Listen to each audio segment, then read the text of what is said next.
Selamat pagi dan shalom sahabat Petra semuanya. Salam pirukun. Kembali kita jumpa di dalam acara Embun Pagi Radio Petra 105,7 FM. Apa kabar pagi hari ini sahabat Petra? Sudahkah Anda mengasihi orang lain?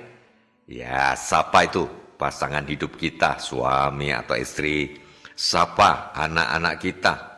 Sapa orang tua kita, sapa tetangga kita. Tentu kami semua yang ada di sini, saya bersama Mas Teguh, mengucapkan selamat pagi, shalom, salam damai untuk semua sahabat Petra. Nah, sahabat Petra, saya di sini Pendeta Indrianto Adiatmo dari Gereja Kristen Jawa Dagen Palur Klasis Solo untuk pelayanan komunikasi masyarakat Yakoma PGI Daerah Istimewa Yogyakarta. Kita akan bersama merenungkan firman Tuhan yang akan menjadi embun pagi sejati bagi kehidupan iman kita. Mari sahabat Petra, terlebih dahulu kita berdoa bersama-sama. Mari kita berdoa. Allah yang Maha Kasih, pencipta dan sumber kehidupan kami, Bapa yang sungguh mengasihi kami, yang mengaruniakan kehidupan hari ini bagi kami semua, ketika kami boleh bangun dari tidur kami dan boleh menyambut fajar pagi karunia Tuhan. Sekaligus kami boleh menerima embun pagi yang sejati dari Tuhan melalui pembacaan firman Tuhan, perenungan atas firman Tuhan pagi hari ini yang akan menyegarkan kami dan menjadikan kami siap untuk memasuki kehidupan kami hari ini, melaksanakan tugas-tugas kehidupan kami hari ini. Berfirmanlah ya Tuhan, buka hati jiwa dan roh kami dengan roh kudus-Mu, sehingga kami boleh dimampukan mengerti akan kehendak-Mu, dan kami semua berkomitmen untuk taat dan setia melaksanakan firman-Mu. Di dalam nama Tuhan Yesus Kristus, firman yang telah menjadi manusia, Tuhan dan Juru Selamat kami berdoa, berharap, dan mengucap syukur. Amin. Mari sahabat Petra, kita bersama-sama membuka kitab 2 Para Raja. 2 Para Raja pasal yang kedua. Semestinya bacaan lengkap kita baca dari ayat 1 sampai dengan 15, namun demikian sebagai nats kita membaca 2 Para Raja pasal 2 ayat yang ke-9. Mari kita baca. Dan sesudah mereka sampai di seberang, berkatalah Elia kepada Elisa, mintalah apa yang hendak kulakukan kepadamu sebelum aku terangkat daripadamu.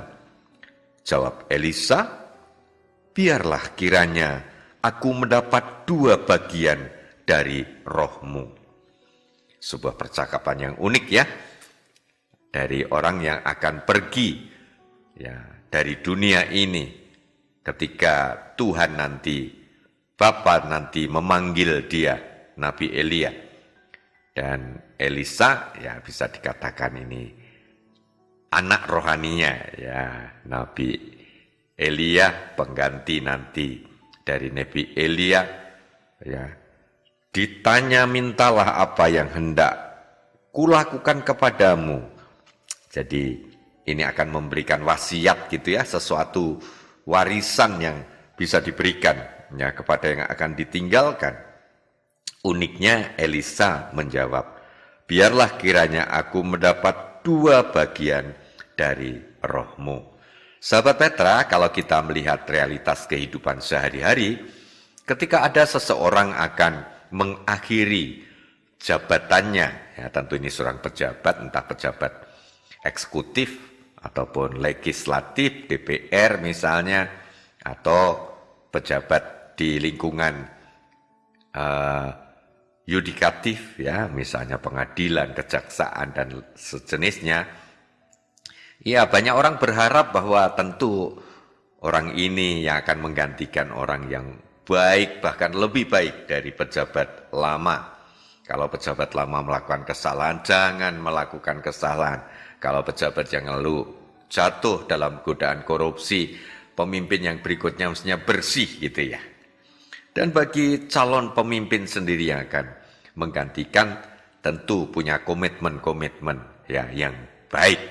Nah, orang yang akan menyerahkan jabatan tentu punya harapan bahwa apa yang sudah dia kerjakan yang baik-baik, yang merupakan keberhasilan boleh dilanjutkan, program-program yang baik boleh diteruskan oleh penerusnya atau penggantinya. Nah, sahabat Petra, disinilah terjadi dengan Nabi Elia dan Elisa. Elia yang sudah akan dipanggil Tuhan mengingat usia, ya, sadar akan panggilan yang tidak lama lagi akan ia terima dari Yehuwah Allah. Nah, ketika Elia memberikan pilihan kepada Elisa akan meminta apa sebagai kado perpisahan, sebagai warisan, ya, Elisa dengan yakin meminta 2 bagian dari roh Elia. Ini permintaan yang aneh ya, permintaan yang aneh bagi orang yang hidup di zaman sekarang ini ya. Minta kok roh, bukan minta warisan deposito, tabungan, rumah, tanah ataupun kendaraan, tapi meminta bagian dari roh Elia. Mengapa Elisa meminta demikian? Karena Elisa mengerti bahwa dirinya sendiri yang akan menggantikan Elia sebagai nabi di tengah bangsa Israel. Dia sadar bahwa dia membutuhkan kebijaksanaan seperti Elia yang begitu bijaksana, nabi yang luar biasa. Ya, maka akhirnya Elisa tidak minta warisan harta benda, ya, kekayaan, tetapi sebaliknya Elisa meminta bagian dari roh Elia supaya ia dimampukan untuk menjadi nabi pengganti, yaitu memiliki kebijaksanaan, kesalehan, kepribadian yang ya cocok dengan jabatan nabi yang selama ini Elisa saksikan dari pribadi Elia ini. Nah, sahabat Petra, apa yang kita lihat ini sebuah peristiwa regenerasi, ya, bergulirnya sebuah jabatan dari generasi yang terdahulu Elia kepada generasi yang baru Elisa. Nah, dalam kehidupan kita hal seperti ini menjadi bagian yang pasti terjadi dalam kehidupan kita. Tidak mungkin orang tua akan terus hidup ya pada saatnya Tuhan akan memanggil. Tidak mungkin seorang pejabat akan terus duduk di kursi jabatan dan memerintah. Pada saatnya pasti harus menyerahkan kursi jabatan, kewenangan, kuasa, dan sebagainya kepada generasi berikutnya. Sadar bahwa hidup kita ini terbatas, sebatas yang diberikan Tuhan. Bapa Sang Pencipta kehidupan ini, Sang Pemberi kehidupan ini kepada kita manusia. Oleh karena itu, ya, kita harus menyadari ini baik sebagai orang yang akan menyerahkan kepada generasi berikutnya maupun kita yang akan menerima limpahan baik, ya, kekuasaan, pemerintahan, kuasa untuk mengelola sesuatu, lalu memimpin keluarga, rumah tangga, dan lain sebagainya itu.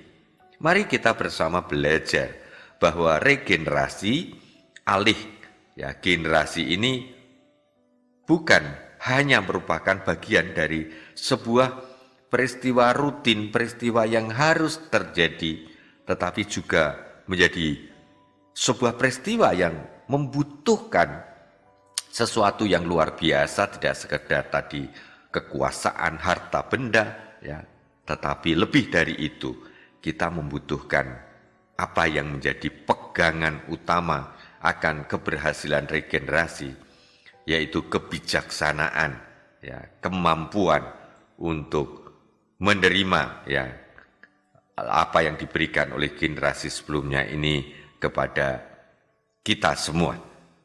Nah, hal ini bisa kita terapkan tentu dalam kehidupan keluarga. Anak-anak harus siap bahwa suatu saat orang tua akan dipanggil Tuhan. Nah, sebelum waktunya datang, ya kita boleh belajar dari orang tua kita. Apa yang baik? Ya, kebijaksanaan, kesabaran, teladan cinta kasih, dan juga teladan kehidupan dari orang tua kita. Semestinya ini menjadi bagian dari yang kita pikirkan. Jangan anak-anak memikirkan harta benda semata. Boleh memikirkan warisan, tetapi jangan warisan harta benda menjadi yang utama dalam regenerasi keluarga ini. Ya, dan jangan sampai keluarga-keluarga Kristen bertengkar hanya urusan pembagian warisan. Ya, ada contoh-contoh ya sahabat Petra, bahwa ada keluarga yang sampai membawa konflik keluarga karena warisan ini ke pengadilan. Ya, mengapa tidak bisa kita selesaikan di dalam keluarga kita dengan cinta kasih yang Tuhan ajarkan kepada kita? Nah, sebelum semuanya itu terjadi, orang tua dari awal sudah waspada. Ya, hal-hal harta benda juga bisa menjadi perusak kehidupan keluarga, terkhusus pada generasi-generasi kemudian. Nah, mari sahabat Petra yang menjadi orang tua sadar akan kemungkinan ancaman seperti ini, maka awal-awal harus sudah dipikirkan. Mungkin orang tua harus sudah memikirkan bagaimana menyelesaikan nanti pembagian warisan ya kepada anak-anak secara adil berdasarkan kasih ya. Kita selesaikan itu supaya jangan timbul masalah di kemudian hari yang merusak keluarga besar ya, hubungan anak-anak antar saudara ya, apalagi untuk generasi-generasi berikutnya. Dan terlebih penting dari pesan firman Tuhan ini, mari orang tua mewariskan ya bakat kepemimpinan keluarga, kebijaksanaan, kesabaran, teladan cinta kasih yang boleh diwariskan kepada anak-anak kita. Dan buat anak-anak, sahabat Petra, mari kita belajar dari kepemimpinan keluarga, dari kebijaksanaan orang tua, cinta kasih, dan teladan yang baik-baik dari orang tua kita. Ya, tentu jika ada kekurangan harus kita pahami. Manusia itu titah yang punya kelemahan manusiawi juga.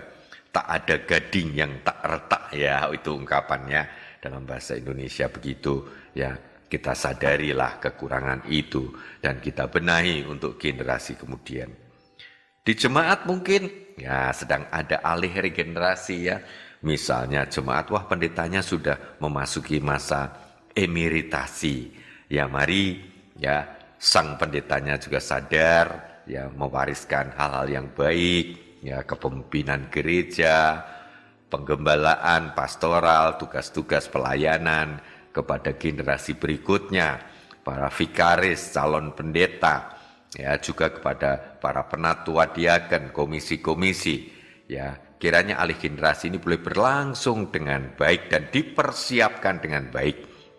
Demikian pula sahabat Petra yang menjadi generasi muda, ya juga menyiapkan diri untuk limpahan penyerahan, ya bagaimana kita mendapat kepercayaan dari Tuhan untuk mengelola, untuk mengorganisir, untuk melanjutkan pelayanan di tengah kehidupan gereja Tuhan, di tengah masyarakat. Demikian pula, mari kita juga menjadi bagian dari masyarakat ini yang sadar akan regenerasi di tengah kehidupan masyarakat, bangsa dan negara. Kita menyiapkan diri dan ikut ambil bagian di dalamnya dengan mengambil pengajaran dari alih generasi Nabi Elia kepada Elisa yang berjalan dengan baik karena sang pengganti tidak memburu harta benda kekayaan tetapi memburu kebijaksanaan, kepemimpinan yang baik dari pendahulunya. Kiranya kisah ini menginspirasi kita untuk kehidupan hari ini dan kehidupan hari-hari selanjutnya di dalam pimpinan Roh Kudus Tuhan. Tuhan memberkati. Mari sahabat Petra kita berdoa bersama. Terima kasih ya Tuhan atas firman-Mu hari ini yang mengingatkan kami akan keterbatasan hidup kami di dunia karunia Tuhan ini, keterbatasan usia kami, dan pada saatnya Tuhan akan memanggil kami. Terima kasih firman-Mu telah mengajar kami untuk kami boleh mempersiapkan ketika masanya akan datang. Engkau memanggil kami pulang ke rumah-Mu yang baka. Dan biarlah kami juga berdoa untuk sahabat Petra, generasi berikutnya, kaum muda, anak-anak, semua menjadi bagian dari kehidupan bersama di dunia ini, baik di tengah keluarga maupun kehidupan berjemaat, bermasyarakat. Biarlah Engkau berkati generasi muda boleh menyiapkan diri dengan baik melalui pendidikan di sekolah-sekolah formal, di kampus-kampus, demikian pula pendidikan di jemaat, di gereja, pendidikan di tengah masyarakat, dan Tuhan terlebih di tengah keluarga kami. Biarlah kami juga siap untuk menerima regenerasi ini. Berkati Tuhan keluarga-keluarga kami, keluarga-keluarga Kristen dalam kehidupan kami hari ini. Engkau berkati dengan apa yang kami butuhkan, baik kebutuhan makan, minum, sandang, papan, kesehatan, dan berkat-berkat yang lain. Terlebih Tuhan, pimpinlah kami yang akan mengisi kehidupan kami dengan bekerja, belajar di sekolah atau kampus, maupun kami yang melanjutkan pelayanan, tugas-tugas pelayanan. Kiranya Tuhan persiapkan kami, bimbing kami, dan berkati semua pelayanan kami. Demikian ya Tuhan, kami serahkan hidup kami hari ini, dari pagi, siang, sore, hingga malam hari nanti, di dalam penyertaan dan berkat-Mu, sehingga damai sejahtera boleh kami rasakan di dalam kehidupan kami hari ini, dan kami umat Kristen siap untuk beribadah baik di Sabtu sore maupun di hari Minggu, merayakan kebangkitan Tuhan Yesus Kristus, merayakan cinta kasih Allah Bapa, Putra, dan Roh Kudus, ketiganya yang esa. Amin. Demikian sahabat Petra, Ruang Embun Pagi Radio Petra 105,7 FM. Tuhan memberkati, Shalom, salam biru kun.